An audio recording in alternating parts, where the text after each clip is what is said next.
Mga kawan stories, heto na, unti-unti na nga pong umaangat ngayon ang laro ni Victor Wembanyama. Nabubuhat na rin naman niya ang kanyang team pataas ng San Antonio Spurs sa West, ngunit hindi pa rin naman dito kumbinsido si Shaquille O'Neal. Tara't pag-usapan natin yan at talakayin ng balita nga nagsimula na nga po ang negosasyon ni Rob Pelinka at ni Danny Ainge sa Lakers at Utah Jazz trade. Pero bago yan, please don't forget to hit the notification bell at mag-subscribe sa aking channel.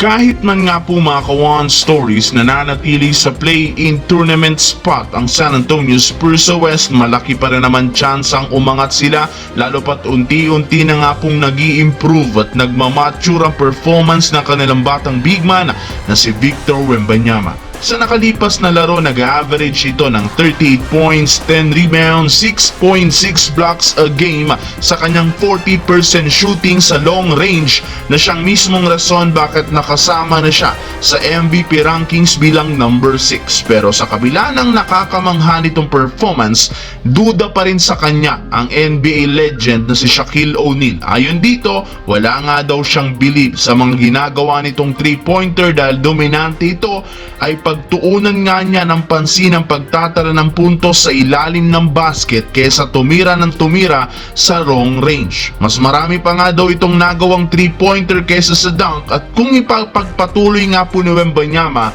ang ganitong klaseng playing style, wala nga daw siyang mapapala. Mas gusto nga po ni Shaquille O'Neal na mag-focus si Wembanyama sa ilalim at sa painted area at gamitin ang kanyang tangkad para magdomina. Yan ang tunay na trabaho ng isang sentro. Samantala, kumpirmado na ang sunod na bagong pagbabago nga po na gagawin ni Rob Pelinka sa Lakers ay ang pagkuha ng bagong sentro. Nakikipagnegosasyon na rin naman ito para lamang magkaroon si Anthony Davis ng bagong katulong. Meron rin naman nga pong pinangalan ng 4 na sentro ngayon ang pinagkakainteresa nila. Kabilang dyan sina Robert Williams III, De'Aaron Sharp ng Brooklyn, Walker Kessler ng Utah Jazz at si Nick Richards ng Charlotte Hornets. Pero sa dami ng sentro ngayon, si Walker Kessler ang pinakamaganda at pinakamalapit nilang makuha dahil nakikipag-cooperate nga sa kanila ang Utah Jazz. Sa katunayan, posible nga silang makagawa ng trade ng Jazz sa isang blockbuster kung saan bukod kay Walker Kessler, posible pa nilang makuha si Jordan Clarkson o di kaya si Colin Sexton kapalit si Gabe Vincent, Jalen Hood-Schifino, Christian Wood, Jackson Hayes at isang future first round pick. Willing nga po ang Lakers na magsakripisyo upang maisakatuparan nito, kaya walang ligtas ngayon sa mga players ng Lakers maliban sa ginawa nilang untouchable sa trade market.